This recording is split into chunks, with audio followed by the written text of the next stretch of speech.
오늘 본문을 중심으로 강도 만난 자의 소망이라는 제목으로 말씀을 전하겠습니다. 따라합시다. 피투성이 강도 만난 자의 소망. 네, 사실 그게 원래 제목인데 너무 길어서 뺀 거예요. 피투성이 강도 만난 자의 소망. 오늘 말씀은 우리 주님이 하신 비유인데 굉장히 유명한 예수 믿지 않는 사람도 다 아는 선한 사마리아 비유입니다. 논점은 이거죠. 강도 만난 자를 진정으로 도와준 참된 이웃은 누구냐? 너희들이 그렇게 존경했던 레위인들이냐? 경건한 제사장들이냐? 아니었다는 것이죠. 너희들을 그렇게 멸시하고 면박하는 사마리아인, 그가 진정한 이웃이었고 자비를 베풀었다. 그래서 저는 오늘 여러분 다 아실 거예요. 이 내용을 아시기 때문에 간단히 두 가지 파트로 여러분들에게 한번 말씀드리고 한번 생각해보는 시간 되기를 원합니다. 그래서 두 가지 파트, 주제가 두 개라는 거예요. 첫 번째, 두 가지 입장 중에서 어느 입장을 한번 우리가 살펴보기를 원하냐면 내가 살아가다가 내가 강도 만난 자를 접했을 때 어떻게 하는 것이 주님의 뜻인지 그것을 먼저 한번 살펴보기를 원합니다. 그리고 그 다음에는 내가 강도 만난 자를 본 게 아니라 내가 직접적으로 내가 강도를 이 땅의 삶에서 만났을 때 과연 내가 어떻게 하는 것이 주님의 뜻인지, 이 두 가지를 한번 우리가 말씀을 받으면서 여러분 말씀 가운데 주님 만나시는 은혜가 있기를 바랍니다. 목사의 말로 듣지 않고 꼭 성령께서 역사해 주셔서 주님 만났으면 좋겠습니다. 첫 번째, 우리가 강도 만난 이웃을 보면 어떻게 하라는 것이죠? 먼저 여러분 이 비유에 대해서 핵심을 좀 알아야 됩니다. 여러분 이 비유는 사실 30절이 아니라 25절부터 시작이 됩니다. 25절에 보면 한 율법 교사가, 율법을 잘 아는 가르치는 율법 교사가 예수님께 질문을 하면서 시작을 합니다. 이렇게 질문을 하죠. 어떻게 해야 영생을 얻겠습니까? 어떻게 해야 영생 구원을 우리가 얻겠습니까? 라고 질문을 합니다. 이 자가 답을 몰라서 지금 묻는 것이 아닙니다. 예수님을 시험하고 싶어서 그래요. 예수님 율법 어느 정도 아는지 감히 시험하고 싶어서 한 질문하는 거예요. 그러자 예수님은 여러분 다 아시죠? 예수님은 사람의 마음 생각 다 아시는데 앞날과 미래도. 그러면서 예수님은 질문을 독특하게 질문으로 되받아치십니다. 율법에 성경에 무엇이라고 기록되었느냐 이렇게 다시 되묻습니다. 그에게.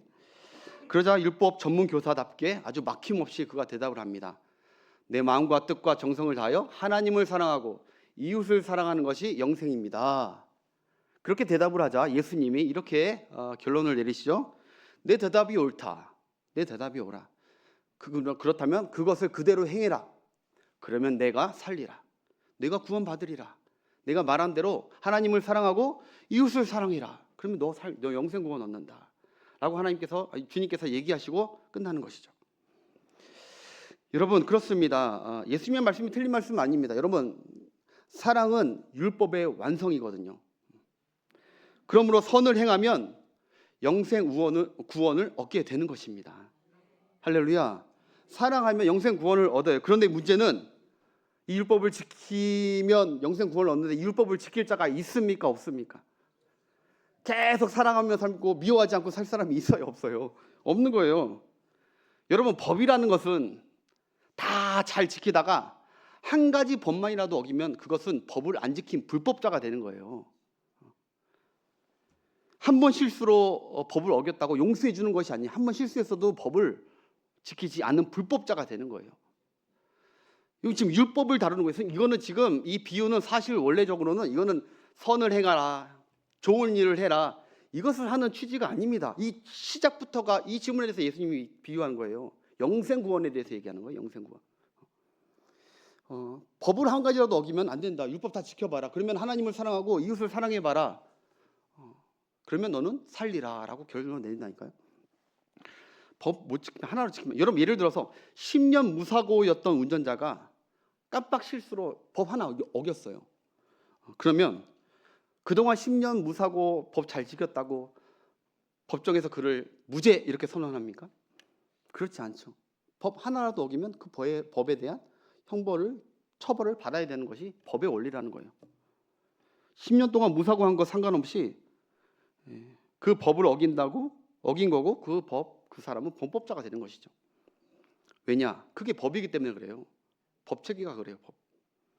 우리가 살아가다가 여러분 내 몸뚱이 하나 사랑하는 것도 쉽지 않은데 나는 내 몸이 하나인데 내가 만날 사람은 수억 명을 만날 수도 있는데 그 사람을 다 우리가 이웃을 사랑할 수가 있겠습니까? 없다는 거예요. 이거는 이웃 사랑은 이거 거의 불가능합니다. 아예 불가능한 거예요. 636가지 율법 중에 이 이웃 사랑이라는 율법 조항 이거 하나조차도 우리가 전부 다 이룰 수 없는데 우리가 어떻게 이웃 사랑 영생 구원을 얻을 수 있냐고 하는 거예요. 지금 이거는. 그러니까 예수님이 말한 이 비유의 핵심은 영생이고 율법입니다. 선행이 아닙니다. 영생, 율법. 선행으로 영생을 얻을 만한 완벽한 이웃이나 선한 사마리아인이 이 땅에 있다 없다? 없다는 거예요. 도와주세요. 저희 일부 예배 때 정확히 딱 10시 전에 딱 끝났습니다. 제가 요새 철저히 끝내주는 목사가 되기 위해서 노력 중이거든요. 딱 제 시간에 끝내주는 목사. 여러분 집중해서 잘 따라와 주시길 축복합니다. 완벽한 이웃, 선한 사마리아인이 사실 없다는 거예요. 누가 선한 사마리아인이라는 거죠? 예수 그리스도, 내가 선한 사마리아인이라는 것이죠. 십자가에서 참 사랑과 참 긍휼과 참 선을 행하셔서 율법을 다 완성하신, 자기를 비웃고 강도처럼 찢기고 했던 그 자까지 용서하신, 끝까지 자비와 사랑을 베푸신 나 예수만이 선한 사마리아인, 율법을 다 이룬 구원자 사마리아인. 할렐루야. 그걸 나타내 주시는 거예요. 그게 1차적인 목적이에요. 그래서 오늘 성경을 여러분 잘 풀어야 돼요. 잘 풀어. 문자적으로 풀지 말고 이걸 정통적 해석으로 잘 풀어야 돼요. 일전에 우리 담임 목사님께서, 원로 목사님께서 이걸 풀으셨는데 정확히 정통적으로 잘 푸신 우리 목사님이 푸셨잖아요. 한번 띄워주세요. 비유풀이입니다. 내가 비유풀이 한다고 신천지라고 오해하면 안 됩니다. 이상하게 비유풀이 하면 신천지를 생각하시더라고요. 비유를 이렇게 풀어야 됩니다. 신학적으로 강도를 누가 뜻하냐? 마귀, 죄, 사망을 뜻하는 거예요. 우리 영혼과 우리 몸에 강도로 찾아와서 우리가 예루살렘에서 여리고로 내려갈 때 강도를 만난 거예요. 즉 예루살렘은 하나님과 가까이 있는 곳이, 하나님으로부터 우리가 떨어져 나갔기 때문에, 우리가 내려갔기 때문에 우리가 강도를 만났죠. 그 강도는 누구였냐? 마귀, 죄, 사망이었어요. 사망. 그러면 여러분 강도 만난 피투성이 된 자는 누굽니까? 인류, 이 땅에 태어난 모든 인류, 저와 여러분 다 강도 만난 자였다는 것이죠. 영적으로 강도 만난 자였어요. 영생을 빼앗겼습니다. 강도에게 기쁨을 빼앗겼습니다. 소망을 빼앗겼고 천국을 빼앗겨버렸습니다. 우리의 평안과 행복을 다 빼앗겨버렸습니다. 그래서 우리는 고통 중에 끙끙대면서 살았던 게, 원래 영혼과 몸이 그렇게 살았던 게 원래 우리였습니다. 여기서 여러분 그 강도 만난 자를 도와준 자가 누구? 레위인과 제사장은 지나쳤다고 해요. 이 레위인과 제사장은 율법입니다. 율법이 구원받을 줄 알았지만 율법이 아닌 거예요. 종교가 우리를 구원해 줄 것 같지만, 선행이 우리를 구원해 줄 것 같지만 그렇지 않다는 거예요. 그리고 선한 사마리아인이 누구죠? 그를 진짜 구원하고 도와준 선한 사마리아인은 예수 그리스도를 뜻하는 거예요. 예수님이 강도 만난 우리에게 찾아오고 우리를 발견하셔서 우리를 치료하기 위해서 포도주인 자신의 보혈을 우리에게 바르셨고, 주의 성령 그 기름을 우리에게 바르셔서 우리를 살려주신 줄 믿습니다. 피투성이로 던져져 버렸던 우리의 영과 우리의 삶을 주님이 살려주신 거예요.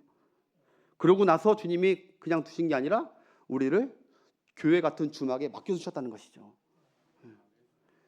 주님께서 교회에 살려는 주셨는데 그들을 잘 온전히 끝까지 회복하라고 맡겨주신 것이고, 그러면서 2데나리온을 부탁했대요. 2데나리온이 뭐죠? 구약과 신약을 만나는 거예요. 여러분 구원받았다고 그냥 마시면 안 됩니다. 구약과 신약을 꼭 드시길 바랍니다. 이 한 주간 많이 드셔서 더 잘 회복되시고 하나님의 온전한 사람으로 하나님의 일을 잘 감당하는 건강한 여러분들로, 장성한 여러분들로 성장하시길 바라겠습니다. 여러분, 독일 실존주의 철학자 하이데거가 인간은 세상에 던져진 존재라고 했습니다. 저는 그게 맞다고 봅니다. 인간이 딱 태어나면요, 세상에 그냥 던져진 존재입니다. 이거 영혼이나 그 삶이 던져진 존재. 저나 여러분은 원래 이 땅에 태어난 것이 강도떼들 사이에서 던져졌던 존재예요. 여러분, 영화 그런 거 보세요? 전 좀비 영화 가끔 보는데, 좀비 영화를 보면요, 가끔 한 사람이 딱 오면 좀비들이 여기 사방팔방 바퀴벌레처럼 와가지고 막 구름대처럼 와가지고 막 물어뜯습니다. 좀비들이. 마치 우리의 영혼이 마귀와 죄와 사망과 여러 가지 것들에 우리가 잡혀버리고 물어뜯기고 강도 만나가지고 우리가 살아갈 힘이 없었다고요. 피투성이었던 우리, 영생 없고 소망 없고 도울 자 없었던 처량한 우리에게 선한 사마리아 예수님께서 우리에게 찾아오셨다는 게 중요한 거예요. 여기. 우리가 선한 이 강도 만난 자가 사마리아인을 찾아간 게 아닙니다. 선한 사마리아 구원자가 찾아오신 것이죠. 다 지나쳐가는데, 그래서 구원은 오직 예수 그리스도. 네. 여러분이 구원받는 건 예수님인 줄 믿습니다. 예수님이 찾아오셨다. 그래서 강도 만나서 우리가 고통스러웠던 우리의 영과 삶이 예수님으로 말미암아 회복되었고, 또 삶도 회복되어 가고 있는 줄 믿으시길 바랍니다. 그 안에 계시길 바랍니다. 그 안에. 요한복음 10장 10절에 주님께서 그래서 이렇게 얘기하십니다. 시작. 도둑이 오는 것은 도둑질하고 죽이고 멸망시키는 것뿐이다. 양으로 생명을 더 풍성히 얻게 하려는 것이라. 아멘. 네. 우리가 도둑에 잡혀 사는 것이 아니라 주님께 잡혀 사는 것, 참 은혜이죠. 근데 여러분, 그러면 예수님의 의도는 너희는 어차피 선행할 수 없으니까 다 그만둬라, 그런 뜻이겠습니까? 그런 뜻이 아니에요. 바로 우리 보고 그리스도인인 너희들은 하나님의 큰 자비를 나를 통해서 얻었으니까 너희도 자비와 긍휼과 선을 베풀면 살라는 거예요.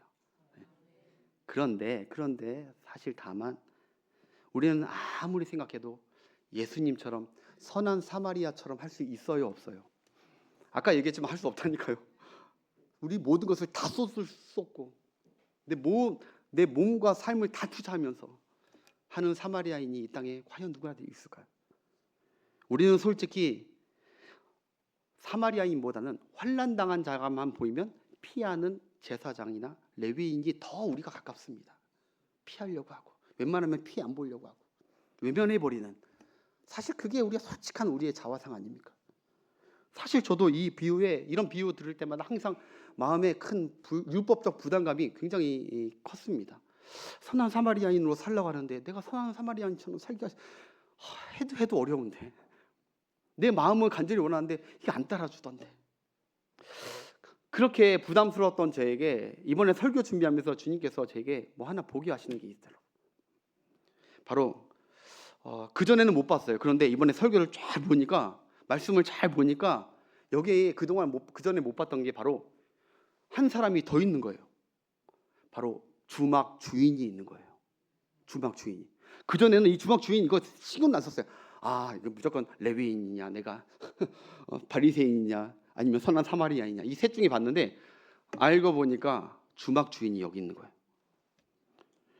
35절 한번 읽어보겠습니다. 시작. 그 이튿날 둘을 내어 주며 이르되 이 강도 만난 사람을 돌보아 주라. 비용이 더 들면 내가 돌아올 때 갚으리라 하셨으니. 예. 이 자가 소망이 있었던 거예요. 이 자가. 여러분, 저는 이 비유 중에 항상 세 사람만 있는 줄 알았는데 한 사람 더 있었다는 거예요. 그런 면에서 내가 비록 선한 사마리아 사람은 될 수 없지만 주님께 부탁받은 주막 주인은 내가 될 수 있지 않을까? 아멘. 네. 내가 사마리아인처럼 자발적으로 강도 만나, 어떻게 해서 강도 만나서 이렇게 치유해주고, 어떻게 해서 시간만 나면 가서 치유해주는 그런 아주 흡족한 선한 사마리아, 그런 선행을 할 수 없지만, 그렇지만 주님께서 돌봐달라고 좀 우리에게 맡겨주신 상처 있고 강도 만난 그런 가족들이나 그런 교인들이나 그런 내 주변의 사람들, 일터의 사람들이 있다면 내가 도와주고 돌봐줄 수 있지는 않을까? 그런 생각이 드는 거예요. 할 수 없는 것을 우리에게 맡겨주시는 것이 아니구나. 은혜 받았다면 우리도 충분히 이 레위인 같이 살면 안 되지 않아요? 제사장 같이 살면 안 되잖아요. 그러면 이 주막, 주인에게 의탁받은 주막처럼 주님께서 내 주위에 맡겨주신 강도 만난 자들을 잘 도살펴야겠다. 그렇게 살아가시는 한 주가 되신다면 주님이 기뻐하실 줄 믿습니다. 잘하였다, 충성된 종아. 주님이 여러분이 가진 거 다 투자라는 것이 아닙니다. 주님처럼 네 목숨 다 바쳐서 살려내라는 것이 아닙니다. 주님이 살려냈습니다.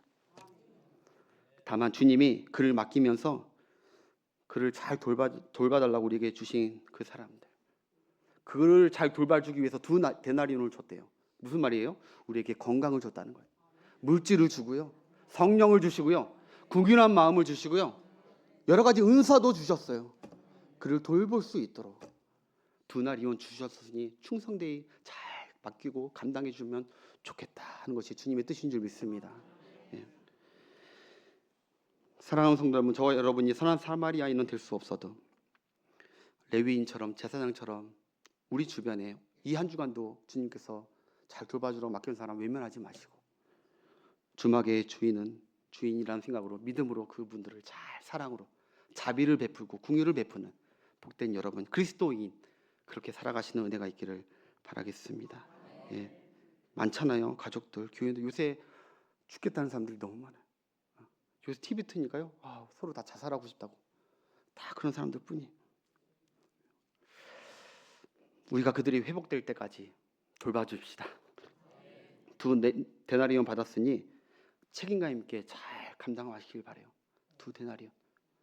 여러분, 하나님이 내게 주신 그 남편, 맡긴 남편, 자녀 잘 돌봐야 돼요. 돌보다가 여러분 하나님께 그러세요. 여러분, 하나님, 주님이 나보고 잘 돌보라고 하는 이 자녀, 이 남편 생각보다 다루기 쉽지 않습니다. 생각보다 견적이 많이 나옵니다. 2데나리온 갖고 택도 없습니다. 주님, 도저히 안 되겠으니까 내게 데나리온 좀 더 주시길 주님 간청하시길 여러분 축복합니다. 하나님, 내 힘으로 역부족입니다. 이게 2데나리온 택도 없습니다. 지쳐서 못하겠습니다.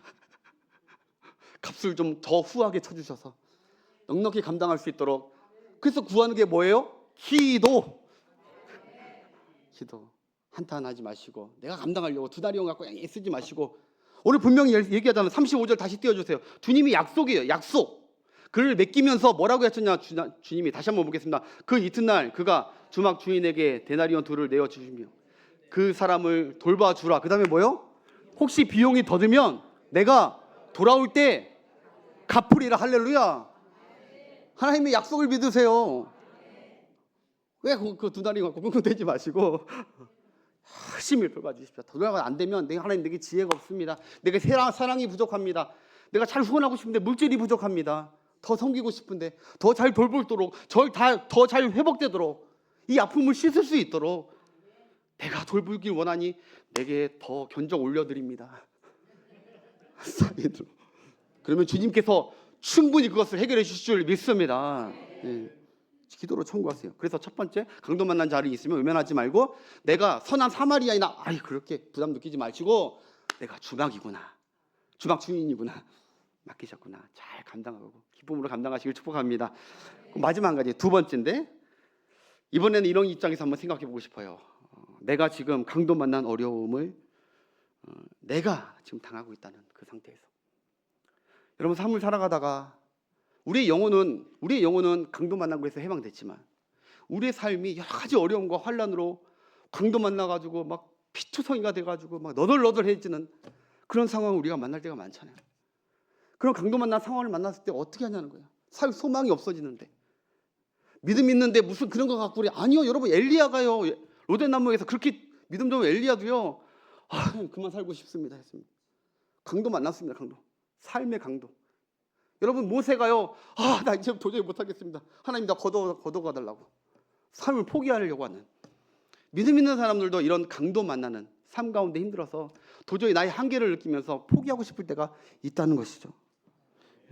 그래서 내 몸과 마음과 삶이 너덜너덜 피투성이가 되고, 누구 하나 지금 도울 사람이 없고 나 혼자 지금 끙끙끙끙 대고, 사람들 다 날 외면당하고 길바닥이 정말 내던져버린, 하루하루가 정말 살아가기 퍽퍽하고 힘든, 너무 비참하고 힘들어서 삶을 포기하고 싶은 강도 만난 자가 믿는 자 중에도 있을 수 있다는 거예요.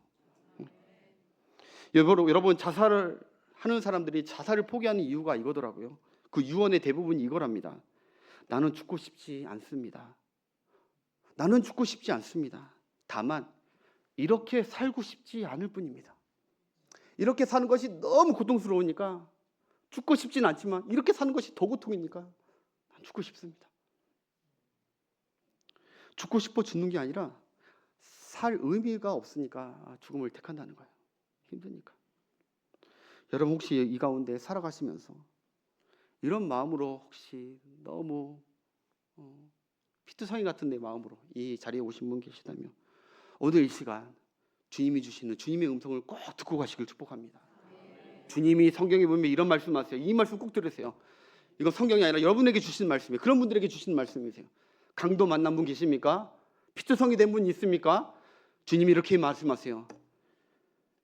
너는 피투성이라도 살아있으라. 너는 피투성이라도 살아있으라. 제 말이 아니라 성경이에요.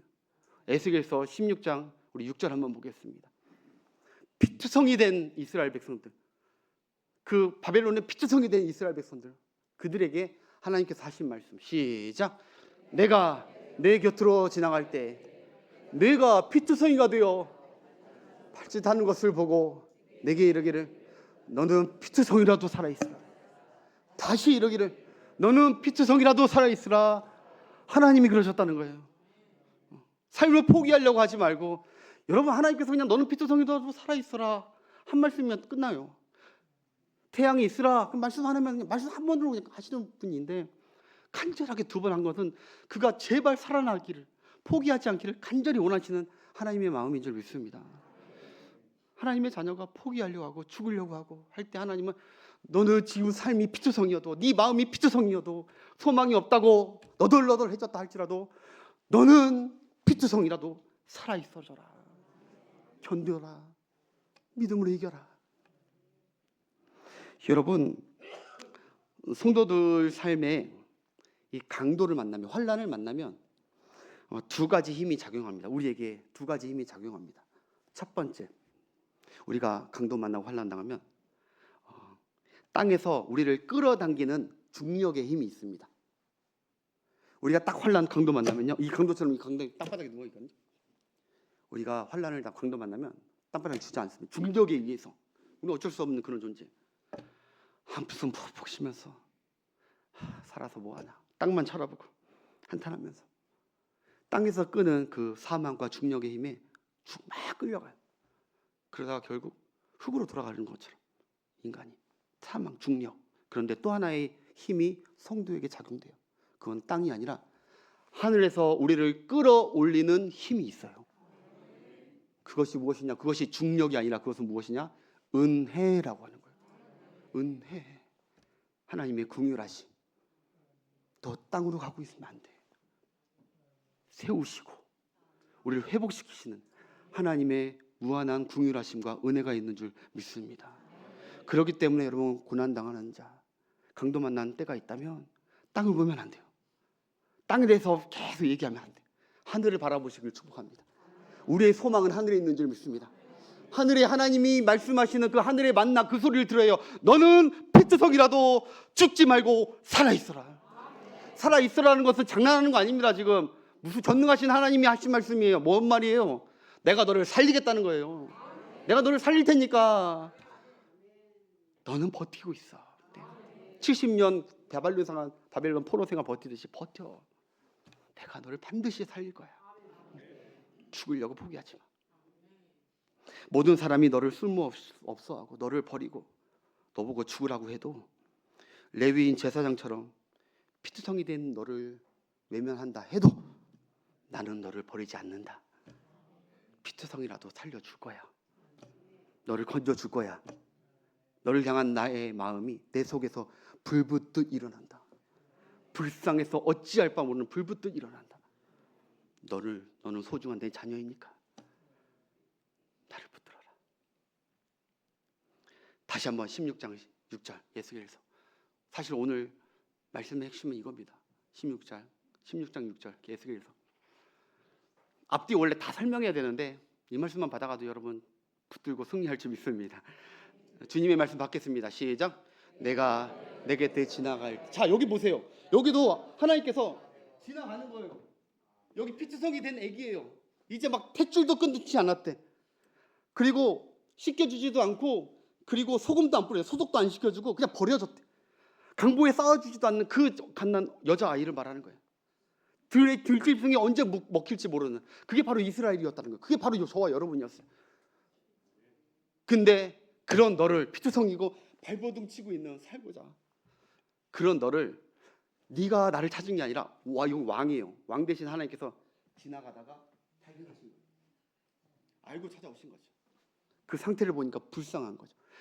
다시 처음부터 시작. 내가 내 곁으로 여러분 산 가운데 지나갈 것입니다. 내게 피투성이가 되어 발버짓하는 것을 보고 내게 이르기를 너는 피투성이라도 살아있으라. 다시 이르기를 너는 피투성이라도 살아있으라 하고. 아멘. 여러분 주변에 믿는 자녀나 믿는 남편이 이런 극단적인 선택을 할 때 여러분 이런 얘기해야 돼요. 여러분 그래도 우리가 피투성이라도 하나님 믿고 살아있자. 기도하고 말씀으로 이겨내자. 하나님을 믿잖아. 우리 이겨내자. 하나님이 우리 삶 가운데 지나가실 거야. 우리를 보고 계셔. 우리를 살리실 거야.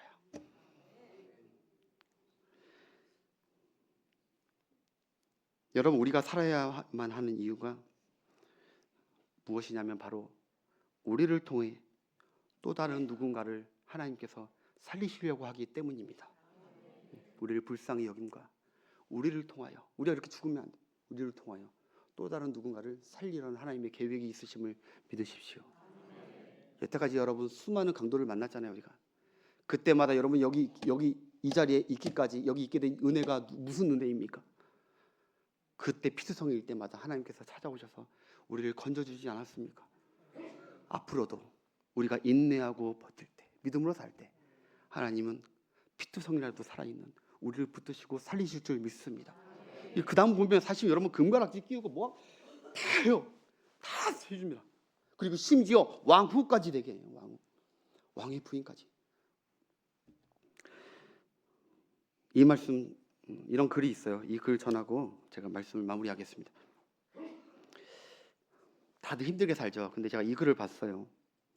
유기성 목사님 책에 보면은 이런 글이 있어요.